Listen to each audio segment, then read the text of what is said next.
नमस्कार। क्या आप जानते हैं कि विश्व स्तर पर होने वाले बाल विवाहों में से 1/3 भारत में होते हैं।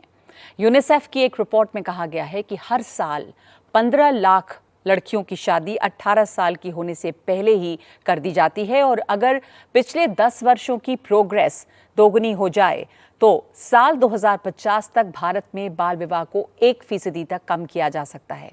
लेकिन एक किताब ने ये पाया है कि अगर 257 जिलों पर लगातार ध्यान दिया जाए, जहां ये प्रथा काफी प्रचलन में है, तो 2030 तक बाल विवाह जैसी कुप्रथा को समाप्त किया जा सकता है। ये यूनिसेफ के प्रोजेक्शन से 20 साल कम है। इससे 3 करोड़ लड़कियों को बाल विवाह की वजह से बर्बाद होने वाली पीढ़ी बनने से बचाया जा सकेगा। लेकिन ये संभव कैसे होगा? ये किताब व्हेन चिल्ड्रन हैव चिल्ड्रन हमें यही बता रही है। और हमारे साथ अब जुड़ रहे हैं इस किताब के लेखक, बाल अधिकार कार्यकर्ता और सुप्रीम कोर्ट लॉयर भुवन रिभू। बहुत बहुत स्वागत है आपका स्टूडियो में। धन्यवाद। और इस किताब का कवर देख के हमारे जहन में सबसे पहले ये सवाल आ रहा है भुवन जी कि ये जो किताब है, इसके ऊपर जो तस्वीर है एक बच्ची की जो अपने पीठ पर एक बच्चा उठाई है, ये कहानी क्या है? कि कौन है ये बच्ची? मुझे 2004 में नेपाल में यात्रा करते हुए मिली और जब मैंने इसको देखा तो बहुत ही सुंदर सूर्य का प्रकाश इसके चेहरे पे आ रहा था और एक छोटी सी बच्ची जिसके पीछे एक और छोटा सा बच्चा लादे हुए ये चल रही थी। मानो जैसे पूरी एक पीढ़ी का भविष्य इसने अपने कंधों पे उठा रखा था नन्ही सी जान ने। मैंने गाड़ी रोकी, इसकी कुछ तस्वीरें खींची और अपना काम करने आगे चला गया। नेपाल में हम लोगों ने बच्चों को शिक्षा से जोड़ा और चंद सालों के बाद एक दूसरी मुहिम करते हुए जब हम नेपाल में फंडामेंटल राइट टू एजुकेशन की मांग कर रहे थे तो हमने नेपाल में जो कैंपेन की वहाँ कुछ बच्चे आए और उन बच्चों को हमने खेलते हुए देखा और उनकी ऐसे ही एक तस्वीर खींच ली। और 1 महीने के बाद भारत लौटने के बाद जब मैं तस्वीरों को देख रहा था तो मुझे ऐसे ही लगा कि ये तस्वीर जानी पहचानी है। और ये तस्वीर जो आप लोग आगे देख रहे हैं, ये उस बच्ची की तस्वीर है जो कि एक बच्चे को उठाए हुए थी। इसके 3-4 साल के बाद मुझे यही बच्ची ये बैग उठाए हुए, स्कूल का बस्ता उठाए हुए मिली, जो सिर्फ ईश्वर की कृपा से हमने उसको देखा था। और 1 महीने के बाद हमने चूंकि इसको पहचाना, मैं आज नहीं जानता ये बच्ची कहाँ है और क्या कर रही है, पर मुझे उम्मीद है कि क्योंकि इसको एक नया जीवन मिला, ये दोबारा स्कूल जा पाई, दोबारा शिक्षा से जुड़ पाई, तो शायद अपने सपनों को ये जी रही होगी। बिल्कुल, ये भी एक बहुत ही सुंदर इत्तेफाक है कि ऐसा हो पाया जी। नहीं तो अक्सर ऐसा होता है कि मुमकिन नहीं हुआ और उसी में फंस के रह जाती हैं बच्चियां जी। तो ये जो किताब है ये बाल विवाह मुक्त भारत अभियान का एक महत्वपूर्ण कदम है। इस किताब में क्या है ये हम जानना चाहते हैं कि किताब जो है वो ज़रूरी क्यों है? ये किताब इसलिए ज़रूरी है क्योंकि हम चाहते हैं कि जो इस बच्ची के साथ हुआ, जो और 15 लाख बच्चियों के साथ हर साल होता है कम से कम, जितने समय से हम ये बात कर रहे हैं, हर घंटे भारत में ऑन एन एवरेज 170 बच्चियों की शादी होती है, हर मिनट 3 बच्चियों की शादी हो रही है। तो इन बच्चियों को बाल यौन शोषण से, इन बच्चियों को बलात्कार से, इन बच्चियों को चाइल्ड प्रेगनेंसी से और बहुत ज़्यादा नंबर्स में इन बच्चियों को मृत्यु से बचाया जा सके, इस अपराध को ख़त्म किया जा सके, इस बीमारी को ख़त्म किया जा सके और इन तमाम बच्चियों को, लगभग 3 करोड़ बच्चियों को हम बचा सकें। इस मुहिम के तहत हम चाहते थे कि पूरे भारत का एक एक्शन प्लान, एक ब्लूप्रिंट बने। और पहली बार हम एक ऐसे जगह पहुँचे हैं जहाँ पे भारत टेक्नोलॉजिकली और पूरा जो नीति के निर्माता हैं उन्होंने ऐसे कानून बना दिए हैं, इस तरह के हमारे पास रिसोर्सेज हैं कि ये संभव हो पाएगा। ये अगले 8 साल में अगर हम फोकस करें 257 जिलों में, अगर हम सुनिश्चित करें कि बच्चे स्कूल में हों और उसके लिए बजटरी एलोकेशंस हों, कानून का पूरी तरह से अनुपालन हो, तो ये चूंकि संभव है और इस संभव को यथार्थ बनाने के लिए ये ज़रूरी है कि पूरे भारत के स्तर पे प्रयास किए जाएं। तो हम एक ऐसी किताब, एक ऐसा ब्लूप्रिंट बनाना चाहते थे जिसका हर आदमी उपयोग कर सके, चाहे सरकार में हो चाहे बच्चे हों। तो इसलिए ये किताब आई है। बिल्कुल, बहुत महत्वपूर्ण है क्योंकि इसमें एक उसका खाका दिया हुआ है। अब जो इसके पहले कि मैं अगले इस पे जाऊं कि आखिर क्या ऐसी परिस्थितियां होती हैं जो माता पिता मजबूर होते हैं ये करने के, उन जो 257 ज़िलों की आपने बात की, कुछ ख़ास उन ज़िलों में कि वहाँ पे इतना ज़्यादा क्यों प्रेवलेंट है वो? वहाँ पे सबसे ज़्यादा लोगों में जागरूकता का अभाव है, शिक्षा की कमी है, गरीबी है, जो आपराधिक मानसिकता है ट्रैफिकिंग की वो वहाँ पे ज़्यादा व्याप्त है। लॉ एंड ऑर्डर सिचुएशन में इतनी ज़्यादा प्रोग्रेस नहीं हुई है और एक पेट्रियार्कल सोच है लोगों की जिसमें बच्ची ऑब्जेक्टिफाई की जाती है। तो ट्रैफिकिंग, गरीबी, दुर्व्यापार, अपराध और बच्चियों की अशिक्षा, माता पिता की अशिक्षा और बच्चियों का जो सुरक्षा को लेके माता पिता के मन में डर है, ये खास तौर पे ज़्यादा व्याप्त है। कुछ कल्चरल इश्यूज भी हैं, रिलीजियस इश्यूज भी हैं, लेकिन अधिकतर कानून का अनुपालन न होने की वजह से यहाँ ज़्यादा व्याप्त है। जी, तो ये समझना तो बहुत आसान है कि बाल विवाह के नतीजे जो हैं वो बहुत ख़तरनाक होते हैं, काफ़ी खौफनाक है।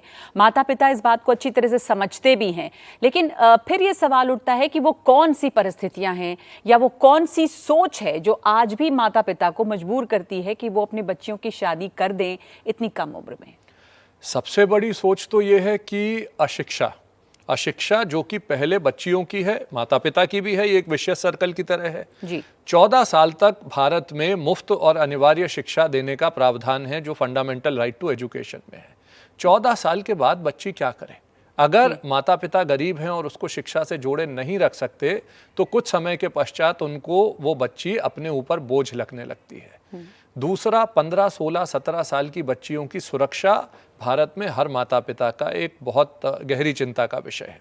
तो ऐसी बच्चियों को उनको लगता है यदि हम शादी कर देंगे तो कम से कम इनकी सुरक्षा हो पाएगी, हम इसको हटा देते हैं अपने ऊपर से ये जिम्मेदारी। तीसरा है कि अभी भी बच्चियों का ऑब्जेक्टिफिकेशन होता है। बच्ची तो है ही इसलिए कि बच्चे पैदा करे, तो बच्चे पैदा करने की मशीन के तौर पे ये चल रहा है।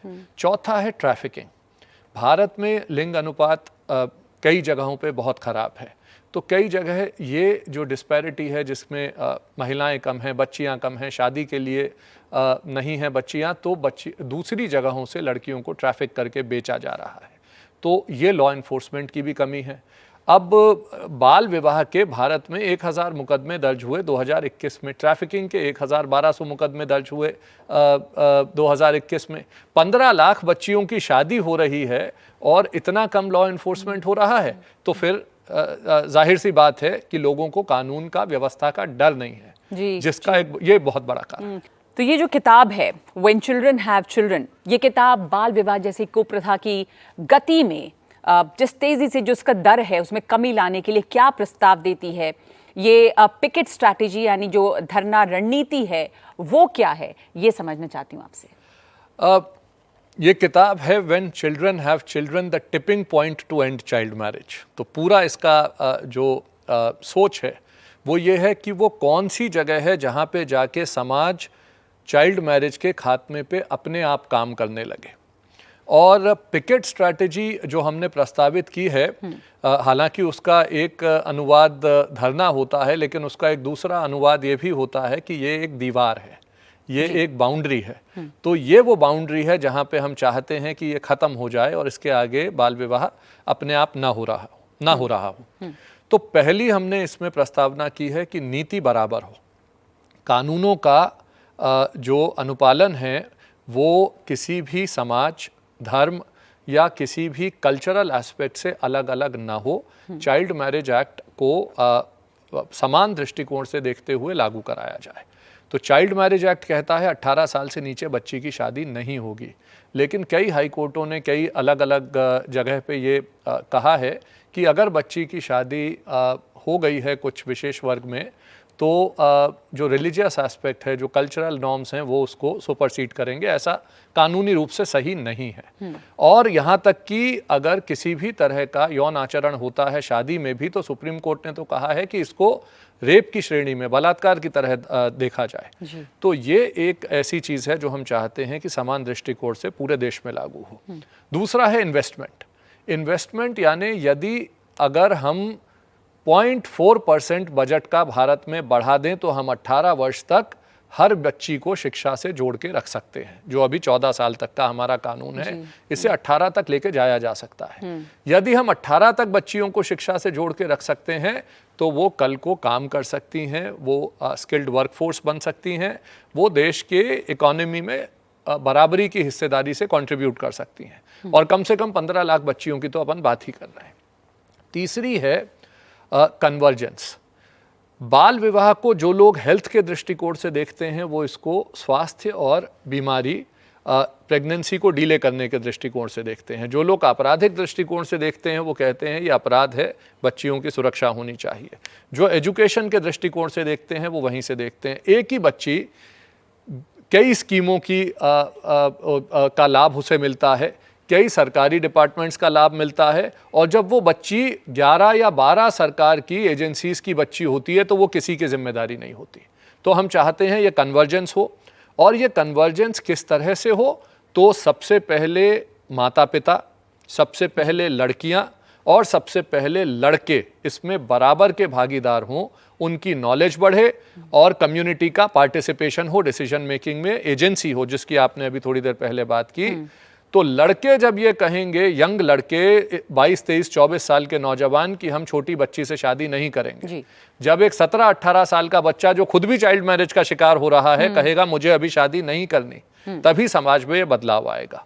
ई से है पूरा इकोसिस्टम, जो कि चाइल्ड प्रोटेक्शन एजेंसीज, सरकार, community, faith leaders, religious leaders, teachers, इन तमाम लोगों को साथ लेके आता है कि बच्चों के साथ सहभागिता से इसको सुनिश्चित करें। और टी से है टेक्नोलॉजी। टेक्नोलॉजी जो कि time bound frame action plan के तहत इसको काम करे।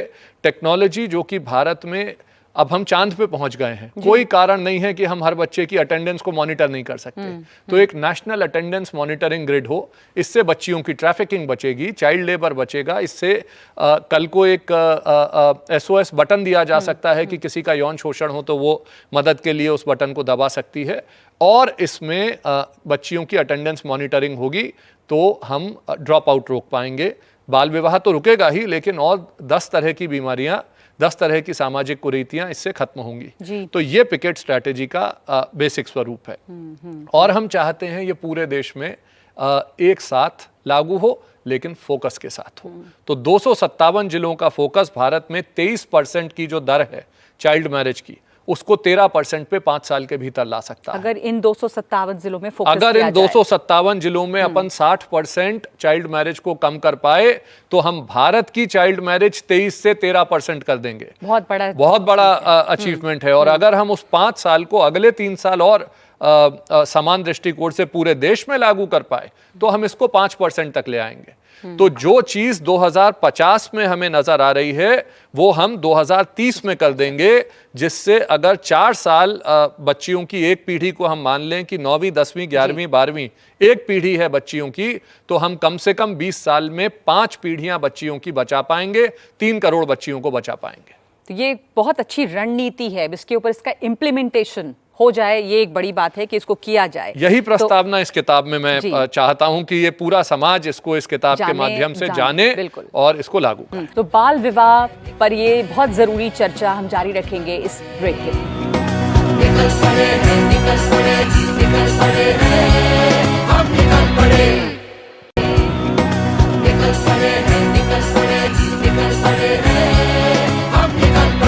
तो ये जो किताब है when children have children, tipping point two and child marriage, ये किताब भारत में फैले 257 जिलों की बात करती है। किताब के जरिए भारत के अलग अलग राज्य जो हैं वो उनमें क्या पैटर्न है ये हम समझना चाह रहे हैं। किताब अलग अलग जो भौगोलिक क्षेत्र हैं उनमें स्थितियों को समझने में किस तरह से मदद करती है, ये हम जानना चाहेंगे कि जिन 257 जिलों की आपने बात की है वो किन राज्यों में है, कैसे फैले हैं, भौगोलिक अगर हम उसका देखें कॉन्टेक्स्ट तो क्या है। सबसे बुरी परिस्थिति नॉर्थ ईस्ट के राज्यों में है। वेस्ट बंगाल में सबसे बुरी परिस्थिति नॉर्थ ईस्ट के राज्यों में है। सबसे बुरी परिस्थिति तो वहाँ पे ठीक है, फिर भी शायद नहीं, क्योंकि हम जब लिटरेसी की बात करते हैं तो हम 14 साल तक की बात करते हैं, क्योंकि 14 साल तक वो मुफ्त और अनिवार्य शिक्षा का कानून है। तो सारी मेजरमेंट वहीं तक है कि 8वीं कक्षा तक कितनी बच्चियां गईं और उसके बाद के ड्रॉप आउट की इतनी ज़्यादा समझ अभी समाज में विकसित नहीं हुई है कि 16, 17, 18 में कितनी लड़कियों ने ड्रॉप आउट किया। तो वेस्ट बंगाल में मेदिनीपुर, पश्चिमी मेदिनीपुर, पूर्वी मेदिनीपुर, इसी तरह बिहार में सुपौल, ऐसे ज़िले हैं जहाँ पे ये 55% से भी ज़्यादा है बच्चियों की शादी। और मैं जो कोट कर रहा हूँ ये सरकारी आंकड़े हैं, जो NFHS के आंकड़े हैं। तो आसाम के कई इस तरह के ज़िले हैं, लेकिन यही राज्य है जहाँ पे सबसे ज़्यादा इसको लेके जागरूकता और सबसे ज़्यादा कार्य भी हो रहा है। वेस्ट बंगाल में कई ऐसी स्कीमें हैं जो कि बच्चियों को फ्री शिक्षा से जोड़ के रखने के लिए सरकार ने अभी शुरू की हैं। आसाम में जो क्रैकडाउन हुआ है चाइल्ड मैरिज को लेके, खासतौर पे इस साल जो देखा गया है, ये पूरे देश के लिए नहीं, पूरी दुनिया के लिए एक सबक है। पहली बार बाल विवाह को पूरी दुनिया में न केवल एक सोशल जस्टिस इशू की तरह बल्कि एक क्रिमिनल जस्टिस इशू की तरह देखा गया है। जहां 2021 में पूरे भारत में 1000 मुकदमे दर्ज हुए थे, वहां कल केवल 2 और 3 अक्टूबर को 1000 से ज़्यादा मुकदमे दर्ज करके 900 से ज़्यादा लोगों को असम सरकार ने अरेस्ट किया है बाल विवाह के लिए। तो इससे अवेयरनेस आती है, इससे बिहेवियर चेंज आता है, इससे कानून के प्रति आस्था बढ़ती है और लीगल डेटरेंस आता है, जो प्रिवेंशन में भी काम आता है। तो ये बिहार सरकार ने पंचायत को अभी पिछले साल रिस्पॉन्सिबल बनाया है पहली बार कि अगर बच्ची की शादी हो गई तो पंचायत सदस्य पर्सनली अकाउंटेबल होंगे। तो अकाउंटेबिलिटी की शुरुआत हुई है। ये मैं कहना चाहता हूं कि सबसे ज़्यादा जहां समस्या है, समाधान भी वहीं से निकलेंगे। और समाधान न केवल 2 या 5 या 8 जगह या अलग अलग राज्यों में अलग अलग तरीके से हों। हम इस किताब के माध्यम से चाहते हैं कि समान रूप से पूरे देश में अगर किए जाएंगे तभी ये स्केल पे समस्या का हल होगा। नहीं तो हम 1 जिले, 2 जिले या 1 राज्य, 2 राज्यों में इसको हल करके देश में इस समस्या का हल नहीं कर पाएंगे। ये इसका हमारी सोच है जी। और इससे ये साफ है कि जैसा आपने पहले भी कहा कि जब अगर हम फोकस रखते हैं कम से कम इन 257 जिलों पर और वहाँ पर हम फोकस करके शुरुआत करते हैं तो इसे और जल्दी ख़त्म किया जा सकता है। काफ़ी बड़ा ये डिफरेंस इससे खड़ा हो सकता है। लेकिन जो कानून है उनके इम्प्लीमेंटेशन को पूरी तरह से किया जाए, उसमें कहीं कोई चूक ना हो, ये बहुत ज़रूरी है। ठीक आपने कहा कि जहाँ पे समस्या है वहीं समाधान है। तो बहुत धन्यवाद आपका इस चर्चा के लिए। बहुत ही महत्वपूर्ण ये किताब और बहुत ही महत्वपूर्ण है ये चर्चा, ये समझना और ये जागरूकता फैलना लोगों तक, कैसे बाल विवाह को हम रोकें और हटाएं पूरी तरह से। धन्यवाद। निकल पड़े हैं, निकल पड़े हैं, हम निकल पड़े।